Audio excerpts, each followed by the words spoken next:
Welcome to Washington Today on C-SPAN Radio for Tuesday, September 13th, 2022.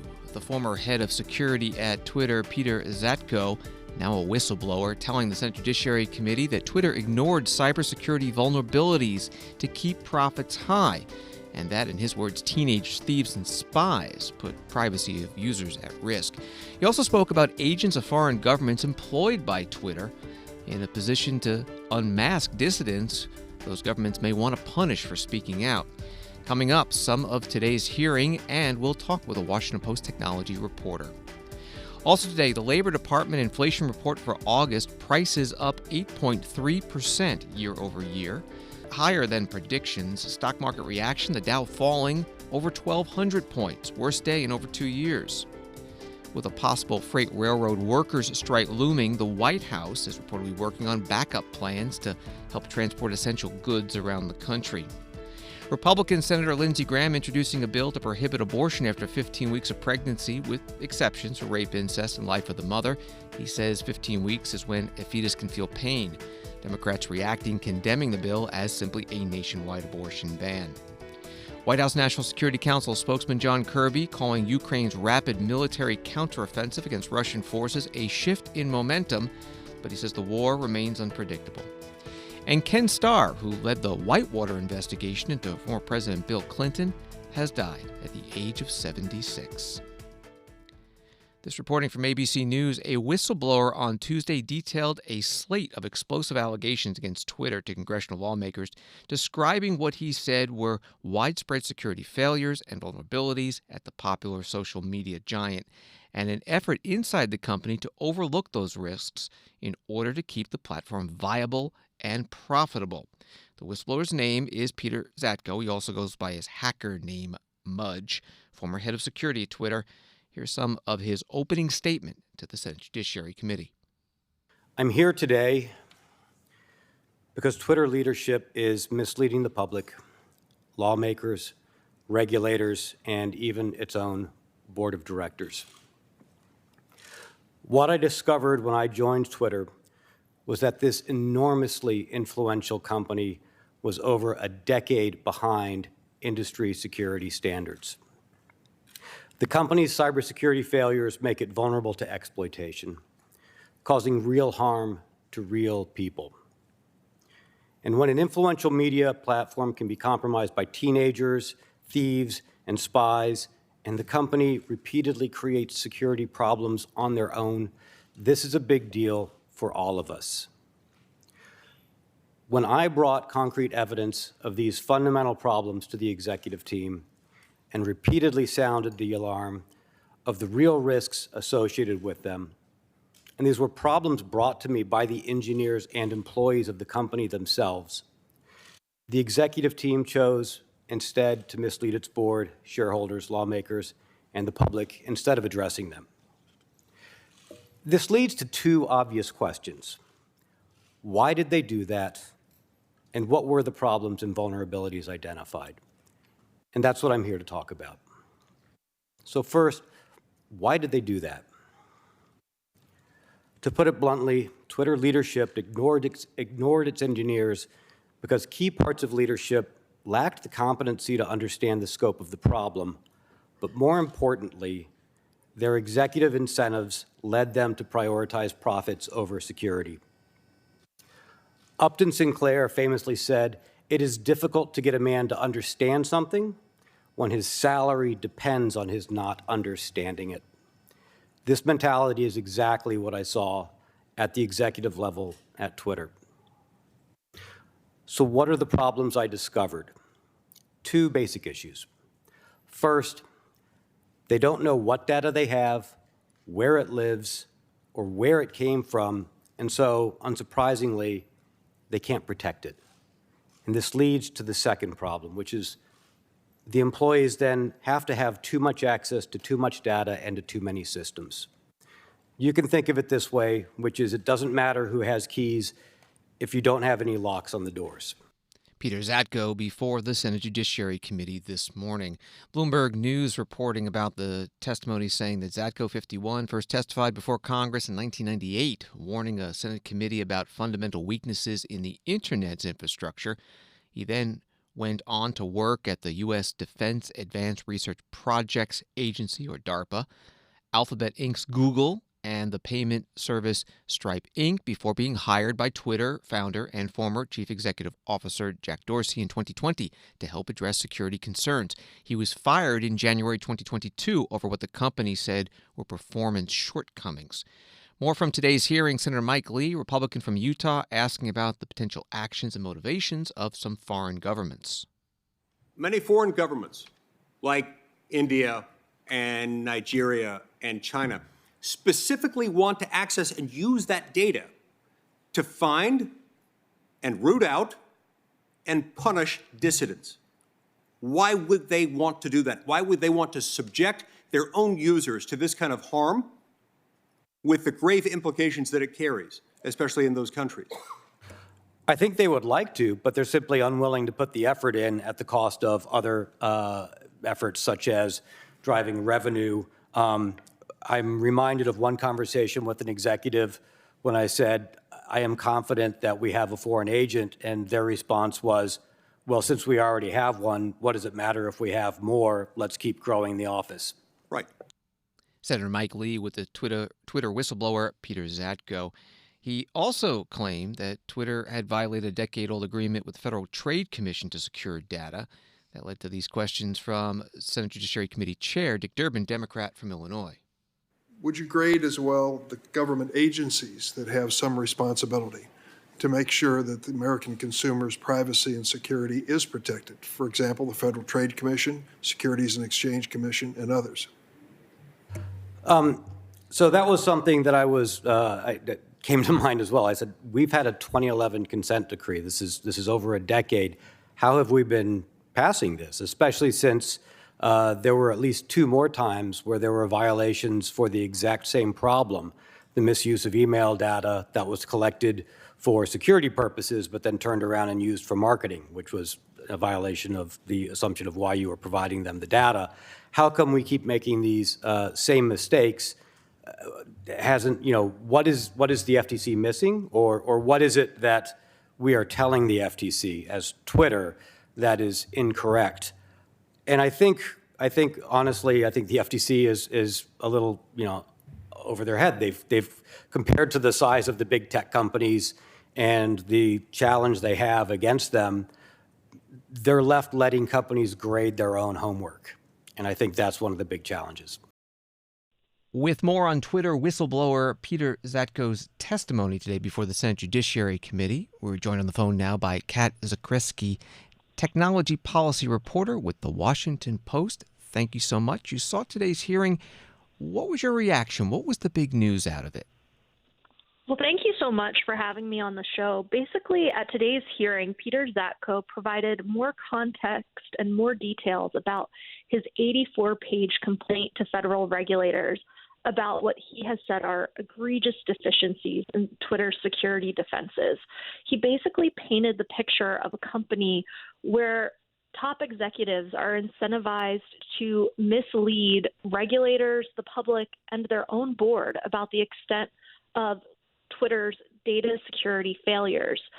He said basically that Twitter really doesn't know what data it has, and it doesn't properly monitor who has access to it. And he said that the company's thousands of engineers have very broad access.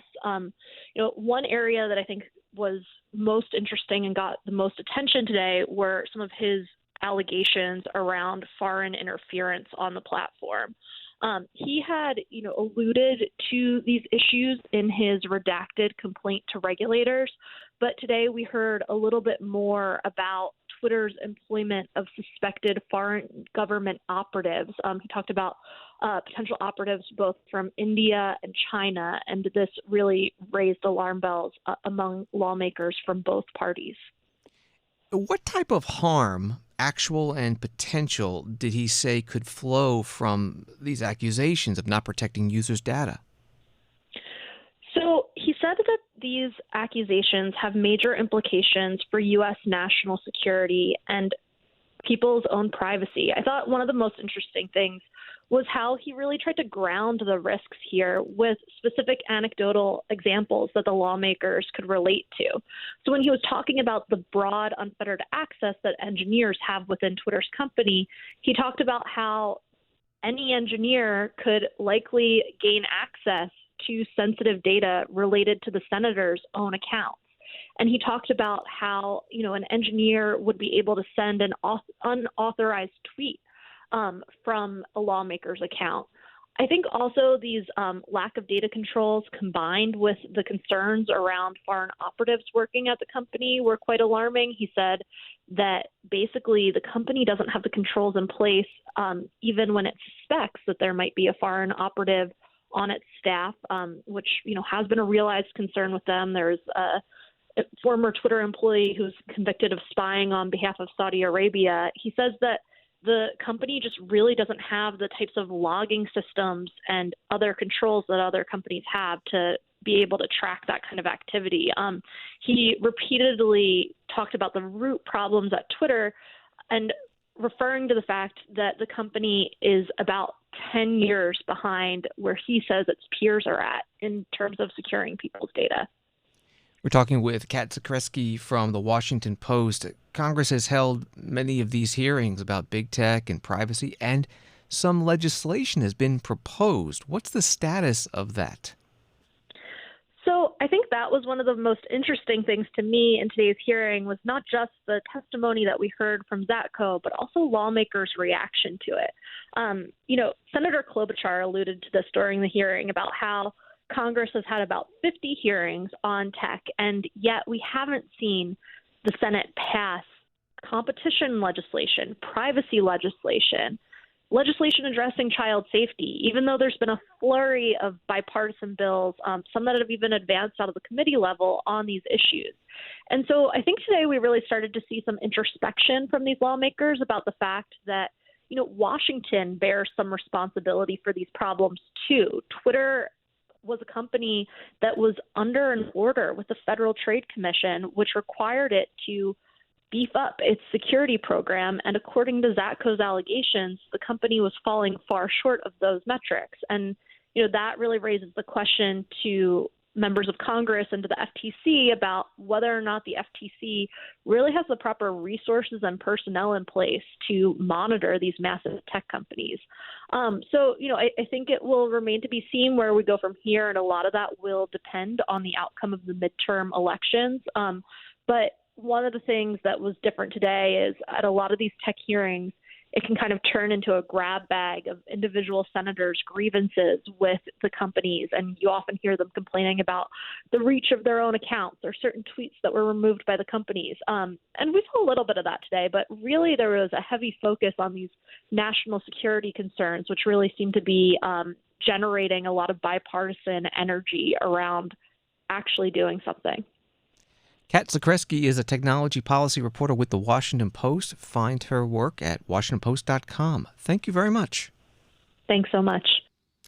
Now to the economy. From Associated Press, U.S. inflation slowed for a second straight month on a sharp fall in gas prices, yet excluding energy, most other items got more expensive in August, a sign that inflation remains a heavy burden for American households. Consumer prices surged 8.3% in August compared with a year earlier, the government said Tuesday, down from an 8.5% jump in July and a four-decade high of 9.1% in June.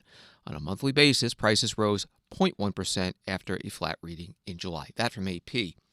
President Joe Biden putting out a statement that reads, today's data show more progress in bringing global inflation down in the U.S. economy. Overall prices have been essentially flat in our country these last 2 months. That is welcome news for American families with more work still to do. Gas prices are down an average of $1.30 a gallon since the beginning of the summer. This month we saw some price increases slow from the month before at the grocery store, and real wages went up again for a second month in a row, giving hardworking families a little more breathing room. President Biden's statement goes on, it'll take more time and resolve to bring inflation down, which is why we passed the Inflation Reduction Act to lower the cost of health care, prescription drugs, and energy. And my economic plan is showing that as we bring prices down, we're creating good-paying jobs and bringing manufacturing back to America. That's a statement from President Biden. At the White House today, the president held an event that talked about passing what they called the Inflation Reduction Act. Exactly 4 weeks ago today, I signed the Inflation Reduction Act into law, a single most important legislation passed in the Congress to combat inflation and one of the most significant laws in our nation's history, in my view. I said it then, and I'll keep saying it. With this law, the American people won and special interests lost. Say it again. The American people won and special interests lost. Folks, we're going to lower prescription drug costs, lower health insurance costs, lower energy costs for millions of families. I'm going to take the most aggressive action ever to confront the climate crisis and increase our energy security, ever in the whole world. And that's not hyperbole, that's a fact. We're going to build a future, the future, here in the United States of America, with American workers, with American companies, with American-made products. And after years of some of the biggest corporations in the United States paying zero in federal income tax, they'll now have to begin to literally pay their fair share. Today offers proof that the soul of America is vibrant, the future of America is bright, and the promise of America is real. It is real. It is real. President Biden on the South Lawn of the White House, a program the White House titled an event celebrating the historic achievement of the passage of the Inflation Reduction Act of 2022. Joining the president, the Democratic leaders of Congress, the Majority Leader in the Senate, Chuck Schumer, and House Speaker Nancy Pelosi, as the U.S. House joining the Senate today and coming back from the August break to do legislative business.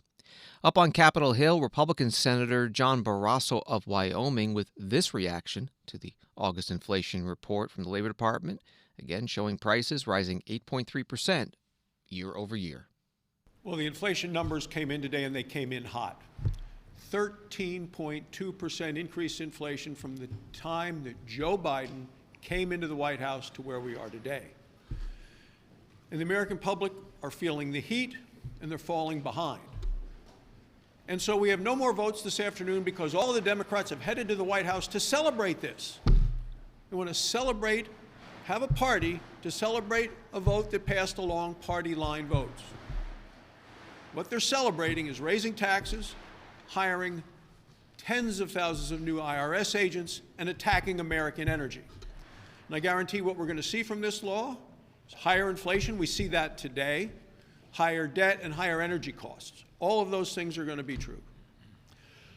So it's no surprise that the American families feel that they've been forgotten, ignored, and betrayed by Joe Biden and all the Democrats. We've seen the prices go up for rent, housing, energy, food, groceries, all of those things. And as ranking member of the Energy Committee, let me talk just a little bit about energy.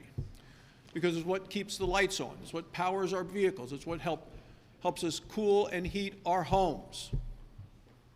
Take a look at California, where electricity costs have gone up 50% in the last 2 years. 50%, and it's going to get worse. And the reason it's going to get worse is because the climate activists, the climate extremists, radicals in California, have been aggressively shutting down oil, gas, coal, and nuclear power. And yet what we have the Secretary of Energy, who's probably leading the cheers at the White House today, saying last week that California is taking the lead.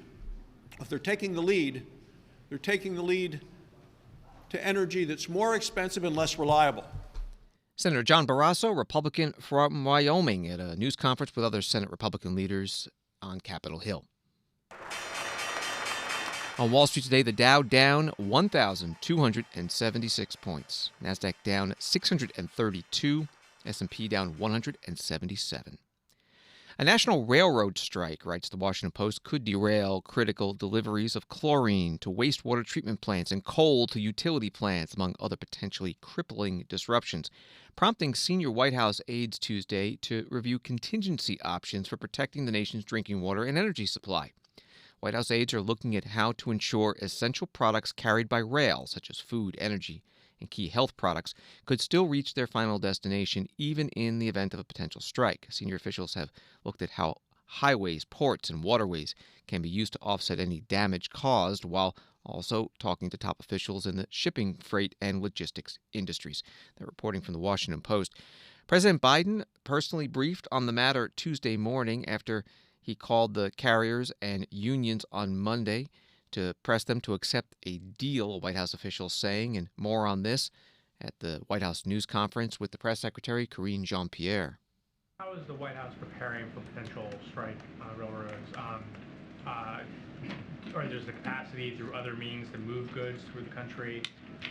What is being done right now to get So ready for this? let me just first say that it's important to remember that the unions and companies are still at the table, which is incredibly important. They're negotiating in good faith, as the president and cabinet secretaries have pushed for these past several months.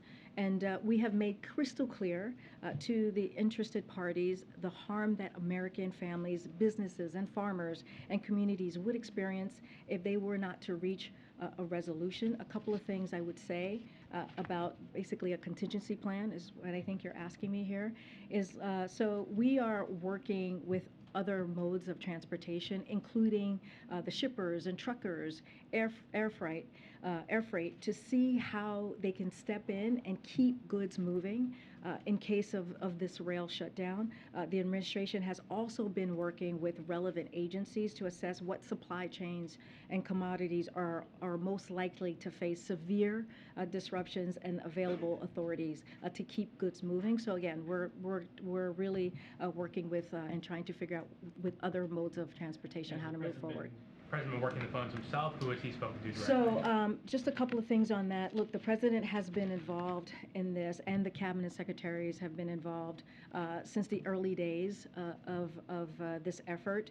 The administration has made hundreds of calls and meetings with unions and companies since early spring. And will continue to do so.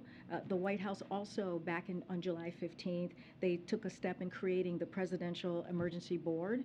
And so after a careful deliberation to find experienced members who could be trusted by both sides, they formed that board, which provided the framework to restart negotiations. So that was July 15th, but they have been in constant communications since the early days of the spring. So the president, yes or no, is personally calling Yeah. union leaders? I'm happy to share that as well. Yes, just yesterday, while he was in Boston, the president called both the unions and the companies to alert to avert a strike. And again, as a reminder, it's just the latest engagement. So yes, the president has been engaged, as I just laid out. And again, the administration has made hundreds of calls since early spring, and you have the secretaries of labor involved, you have the secretary of agriculture involved, you have the secretary of transportation, have been directly engaged since the early days. The White House press secretary, Karine Jean-Pierre, taking reporters' questions in the White House briefing room. Two Republican U.S. Senators, Richard Burr of North Carolina, Roger Wicker of Mississippi, introducing a joint resolution that would require the unions representing the railroad workers and the freight railroads to accept the recommendations of that Presidential Emergency Board to avert a strike or lockout that could happen as early as Friday. The U.S. Senate Minority Leader Mitch McConnell, Republican from Kentucky, today also urging President Biden to get both sides to agree to those recommendations. On the threatened rail strike, do you expect Democrat and White House support for Burr Wicker to head this off? Well, my understanding of this rather complicated procedure is that the president's board has made a recommendation as to how this should be settled. And unless he's changed his position, the president apparently supports the position of the presidential board. That seems to me to be the perfect place to get the strike settled. The president's always bragging about how much influence he has with unions and how much influence they have with him. This would be a good time to demonstrate that by insisting that the recommendation of his own board be implemented. The Senate Republican leader Mitch McConnell today with reporters. In addition to any disruption to freight, passenger rail could also be affected by a strike. Amtrak tweeting on Monday the shutdown could have an impact on all long-distance and most of our state-supported routes, as Amtrak operates almost all of our 21,000 route miles outside the Northeast Corridor on track-owned, maintained, and dispatched by freight railroads. Washington Today continues in a moment. Live Wednesday on C-SPAN Radio at 10 a.m. Eastern, a Senate Health Committee hearing on the federal response to monkeypox so far, and President Biden's request for another $4.5 billion to stop the spread of the virus. Witnesses include CDC Director Dr. Rochelle Walensky, Chief Science Advisor Dr. Anthony Fauci, FDA Commissioner Dr. Robert Califf, and Don O'Connell from the Health and Human Services Department. A Senate hearing on monkeypox, live Wednesday, 10 a.m. Eastern on C-SPAN Radio.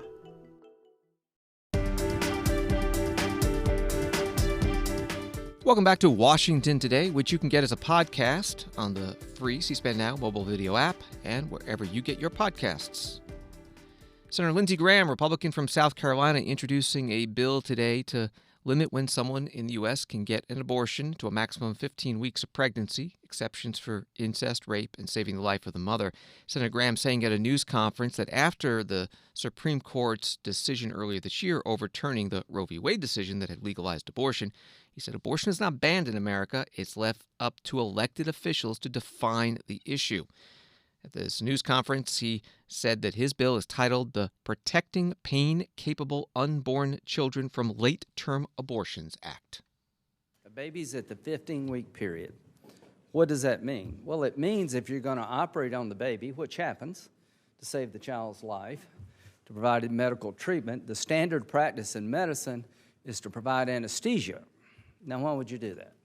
You provide anesthesia because the science tells us at the 15-week period, the nerve endings of the baby are pretty well developed and the child feels pain. So here's our point, that if you have to provide anesthesia to keep the baby from feeling pain to help save its life, should we as a nation be aborting babies that can feel excruciating pain from an abortion? Here's what I think. I think we should have a law at the federal level that would say after 15 weeks, no abortion on demand, except in cases of rape, incest, to save the life of the mother. And that should be where America's at. And what would that mean if we adopted that position? The next chart. Where are the chart people? If we adopted my bill, our bill, we would be in the mainstream of most everybody else in the world. I think there are 47 of the 50 European countries have a ban on abortion from 12 to 15 weeks. And I picked 15 weeks, which is a little longer than Belgium, Germany, and Spain, longer than France, Denmark, and Norway. Now, why did I do that? Because I feel comfortable at 15 weeks, the science tells us that the nerve endings are developed to the point that the unborn child feels pain. So the theory of the case here is not to be like Europe so much, is to have a standard in America that would prohibit abortions during the birthing process at a stage where it's pretty clear from the science and most of the world this should be a no-go unless there's some extraordinary reason. Senator Lindsey Graham, Republican, South Carolina, news conference today on Capitol Hill as he introduced this bill. During the Q&A portion with reporters, he was asked why he had changed his position from a few months ago when he said he expected in a post-Roe v. Wade decision environment that each state would decide for itself what its abortion policy would be rather than the U.S. Congress passing one nationwide standard. Senator Graham, thank you for taking my question. On May 3rd, after the initial Dobbs opinion was leaked, you stated that the repeal of Roe v. Wade would mean that every state will decide if abortion is legal and on what terms. And you said that that was the most constitutionally sound way of dealing with the issue. And here you are introducing a nationwide 15-week limit. I'm wondering how you square those two statements. Pretty easy. After they introduced the bill to define who they are, I thought it'd be nice to introduce a bill to define who we are. So the Democrats wanted a national standard, and their standard was basically abortion up to the time of birth, putting you in the Iran-Syria club. So now we're going to talk about what the nation should be like. I've introduced this bill, and I'm ready to debate it and vote on it. Senator Lindsey Graham at a news conference. At a separate news conference in the U.S. Capitol building, this reaction to his bill from Democratic Senator Patty Murray of Washington State, the Assistant Majority Leader. Today, Republicans introduced a national abortion ban. They are sending a clear message to people in my home state of Washington and across the country. Republicans want to take away your rights. Republicans want to ban abortion in every state, in every community. Republicans want to force you to stay pregnant regardless of what you want, regardless of your circumstances, regardless of your medical needs, regardless of what state you are in. Red state, blue state, doesn't matter. Did you just vote against an abortion ban in your state like the people of Kansas? Did you just sign a petition for a referendum vote to protect abortion like hundreds of thousands of people did in Michigan? Do you live in a state like Washington, which has strong protections for the right to abortion? Doesn't matter. This bill would rip away those rights. Now, for weeks, we have seen a lot of empty rhetoric from Republicans about returning this issue to the states, even as they blocked the most basic bills we've tried to pass, like making sure people could travel to other states for care, and making sure doctors in states where abortion is legal can't be punished for doing their jobs. But now, after all the posturing and all the obfuscating, here we have it, the true Republican position, in black and white for everyone to see. They want to ban abortion for everyone in every single state. Senator Patty Murray with reporters on Capitol Hill, part of a news conference with other Senate Democratic leaders. Washington Post article on Senator Graham's bill has this: the name of the bill, which includes the non-medical phrase late-term abortions, drew sharp criticism from abortion rights activists. Used almost exclusively by anti-abortion activists, the phrase is generally understood to refer to abortions between or after 21 and 24 weeks of pregnancy. The Vice President of Communications at Emily's List, Christina Reynolds, quoted as saying 15 weeks is not late term, particularly given the significant challenges to access around the country. This is Washington Today. Associated Press, Dateline, Kharkiv, Ukraine. Ukrainian troops are piling pressure on retreating Russian forces, pressing a counteroffensive that has produced major gains and a stunning blow to Moscow's military prestige. Russia acknowledged that it has withdrawn troops from areas in the northeastern region of Kharkiv in recent days. It's not yet clear if the Ukrainian blitz could signal a turning point in the nearly 7-month war, but the country's officials were buoyant and released footage showing their forces burning Russian flags. An assessment today from the White House, some questions to John Kirby. He is the communications coordinator for the National Security Council. Witnessing a turning point in the war in Ukraine.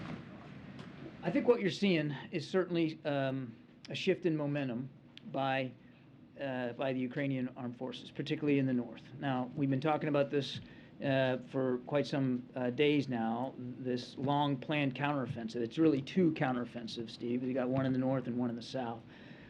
Clearly, we've been watching closely, and the events in the north are more dramatic than what we've seen in the south. I would let President Zelensky determine and decide whether he feels militarily they've reached a turning point. But clearly, at least in the Donbass, there's a sense of momentum here by the Ukrainian armed forces. And so what we're going to do is continue to support them as best we can. Does it feel like the Russians are just turning tail and running, or what are the Russians doing here? Well, I want to be careful not to speak for a foreign military, but I mean, certainly in the north, we have seen Russians evacuate, withdraw, retreat from their defensive positions, particularly there in and around the Kharkiv Oblast. They have left fighting positions. They've left supplies. They're calling it a repositioning, but it's certainly they have withdrawn in the face of Ukrainian armed forces that are clearly on the offense. But Steve, obviously, these are some dramatic events we're watching, but it's war. and war is unpredictable. And I think we're going to watch this as closely as we can, but it's really the Ukrainian armed forces that that should speak to the progress they're making. Okay, we got to get out of here at 2:35, so go ahead, Jonathan. What early signs are U.S. seeing of a Russian response to the counteroffensive, and what fears do you and your Western allies have for how Putin, now that he's taking these defeats, may escalate things further? Good question. So you've already seen over the weekend the Russian military hit some infrastructure targets in Ukraine. It looks like they were largely going after the power grid. Mixed success, I think. Not all their strikes hit the targets or at least damaged the infrastructure to a maximum degree. But that was certainly what we would anticipate, or what we analyzed as a response to what the Ukrainians were doing up in the north. It remains to be seen what their next steps are going to be here as the Ukrainians remain on the offense up in the north and to continue to pursue a counteroffensive down in the south. They were invaded. They have a right to defend their country and their territorial integrity, and that means going on the offense. It doesn't mean just defending. And Jonathan, I know everybody's focused, rightly so, on what we've been seeing the last few days, but I think it's important to remember that even from the get-go here, but way back in February, in March, the Ukrainians were still on the offense as well as on the defense in this war, and it's a very dynamic situation. John Kirby is the Strategic Communications Coordinator at the National Security Council with reporters in the White House briefing room. CNN has a story that nearly 50 municipal deputies have now signed a petition demanding the resignation of President Vladimir Putin in Russia, 29 more than on Monday, according to one of the deputies involved. That petition reading, "We, the municipal deputies of Russia, believe that the actions of its president, Vladimir Putin, are detrimental to Russia's and its citizens' future. We demand Vladimir Putin's resignation from the post of President of the Russian Federation." A story at BBC News: dozens of soldiers have been killed in fighting between neighboring countries Armenia and Azerbaijan. The two countries have fought two wars and seen regular smaller clashes over the course of 3 decades. Russia said it brokered a ceasefire for the latest outbreak. At the core of the dispute is the region of Nagorno-Karabakh. It is, according to internationally recognized borders, firmly a part of Azerbaijan, populated by ethnic Armenians.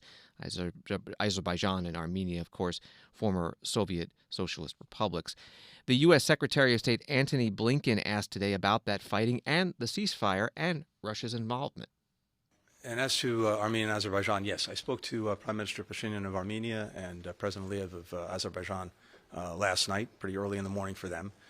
We'd seen the outbreak of hostilities again, something that is in no one's interest. It's not in the interest of the people of Azerbaijan. It's not in the interest of the people of Armenia. It's certainly not in the interest of the larger region. And spoke to both, urged them to do everything possible to pull back from any conflict and to get back to talking about building a lasting peace between their countries. We have our special envoy in the region right now, working with both countries. I'll be in close touch with them going forward, and my hope is that we can move this from conflict back to the negotiating table and back to trying to build a peace. Any concerns about Russia's involvement? Well, always concerns, because whether Russia tries in some fashion to stir the pot to create a distraction from Ukraine is something that we're always concerned about. But if Russia can actually use its own influence for good, which is to again calm the waters, end the violence, and urge people to engage in good faith on building peace, that would be a positive thing. Secretary of State Antony Blinken during a visit today to Purdue University in Indiana. He was there to talk about a different subject, the economy and semiconductor chip production, but answering reporters' questions on other issues. A story at Space News: Lieutenant General B. Chance Saltzman, President Biden's pick to serve as Chief of Space Operations of the U.S. Space Force, told lawmakers in a confirmation hearing that China's aggressive pursuit of advanced technologies is the most immediate threat to U.S. satellite capabilities and ground infrastructure. Many of the questions posed to Saltzman during the hearing were about the current and future capabilities of the Space Force to defend U.S. satellites from increasingly advanced anti-satellite weapons that China and Russia are developing. C-SPAN covered this hearing. Here are some questions to the nominee from Senator Mike Rounds, Republican from South Dakota. Recognizing that we are in an unclassified environment, can you provide your assessment on Russia and China's space capabilities as compared to ours? Yes, Senator. We are still the greatest spacefaring nation on the planet. The Space Force's capabilities, what we can provide to the Joint Force, are extremely capable, and I still put us at the head of the table. Unfortunately, our adversaries are investing heavily to close that gap and supersede us. I'm worried about the pace with which they are making those changes. China first amongst them, but Russia also committed to investing heavily in the kinds of capabilities that are going to disrupt, degrade, and even destroy our on-orbit capabilities. And so it's that pace of change and their commitment to disabling it that's most concerning to me, Senator. You know, if you take a look at the existing capabilities, I'm really curious because we've all seen what's happened in Ukraine. And yet, if Russia has capabilities in space that are good and perhaps advancing, how do we account for their repeated failures to provide relevant and timely information to strike Ukrainian forces on the ground? I'm certainly not in a position to comment on the Russian operational failures. I will tell you that we have learned some lessons watching that operation. It may be a little early to say complete lessons learned, but there are observations that are important. For example, the use of commercial space capabilities to augment military and national decision-making capabilities has proven to be effective for the Ukrainians. The disaggregated, proliferated nature of some of the constellations that they're using has shown a level of resilience to degradation attempts that I think is noteworthy. And then finally, I think we see how important it is to defend our cyber networks, because those cyber networks create vulnerabilities, if attacked, to actual space capabilities. And so when I look across what we're seeing in that Ukrainian theater, I see some important lessons that we should take to heart in terms of building our Space Force design. Lieutenant General Chan Saltzman, Deputy Chief of Space Operations, nominated to be chief, testifying today before the Senate Armed Services Committee, questioned by Senator Mike Rounds. If confirmed, and various reports say he will easily be confirmed, he'll become the second Chief of Space Operations, succeeding General John J. Raymond, and the Space Force is only 3 years old. From CNN, Kenneth Winston Starr, better known as Ken Starr, former Solicitor General who gained worldwide fame in the 1990s as the independent counsel who doggedly investigated then-President Bill Clinton during a series of political scandals, has died. He was 76. Starr died of complications from surgery, according to a statement from his family. The article goes on, Starr, who was a member of former President Donald Trump's defense team during Trump's first impeachment, also served as president of Baylor University from 2010 through 16. Ken Starr was on C-SPAN 2's Book TV in 2019 at the Annapolis Book Festival in Maryland, talking about his memoir called Contempt, a memoir of the Clinton investigation. Here's a bit of it as he talked about what it was like being independent counsel, the impact on his family during the 1990s. Some of the pressures on the family, but the family was strong, and we were so surrounded by, I call it faith and friends, just the support, the succor of our home church, our neighborhood. We have a great episode involving Michael Moore. You'll like it. I don't know if you'll like it or not, but it's a very entertaining episode about Michael Moore, the film maker who was camped. Anyway, it's a colorful story. We don't have time to tell it, but our across the street neighbor, Donna Hogan, a wonderful woman, had a young kid. They had several children, but the youngest was a young future Stanford quarterback, an NFL quarterback named Kevin Hogan. Small world, right? And she comes out and remonstrates with, and this is all captured, by the way, on CNN. We saw it on CNN. Way to go, Donna. You know, she said, get out of this neighborhood. We have children here. You're scaring everybody and so forth. And Michael had some pretty colorful things to say to Donna Hogan. So anyway, those are whimsical, not so whimsical moments at the time, but in looking back on it, it just suggested the controversy, the national tumult. But here's the very good news. We came through it as a country, and we just come through these things as we did during the administration of Ulysses S. Grant. If time permits, I'd love just to very briefly describe how do we, in a free society that believes in rule of law and accountability, keep the president and those around him or her honest, right? And if there's serious allegations of wrongdoing, are we simply going to say, which is the case in some countries, excuse me, our chief executive, whoever he or she might be, is above the law? Not in the United States, and that's part of, I think, of the glory. It's unpleasant as all get out, and especially not fun for those wrapped up in it. Of course, for President Clinton and Hillary and Chelsea, this was a horrible episode to go through. So at a personal level, yes, lots of costs, but in terms of who we are as a free people in a constitutional democracy, isn't it reassuring to know that truly no one is above the law? I mean, that's the goal. That's the goal. No one is above the law. Yeah. You know, that's a statement you've made publicly and also in the book. A portion of Ken Starr's appearance in 2019 at the Annapolis Book Festival in Maryland about his memoir, Contempt, a memoir of the Clinton investigation. New York Times reporting it this way as breaking news. Ken Starr, the independent counsel whose investigation uncovered Bill Clinton's affair with a White House intern and led to his impeachment for lying under oath and obstructing justice, died on Tuesday. He was 76. Thanks for listening to Washington Today. Get more stories that Washington is talking about sent to your inbox every day by subscribing to C-SPAN's evening newsletter word for word. Sign up at c-span.org/connect. Have a good night.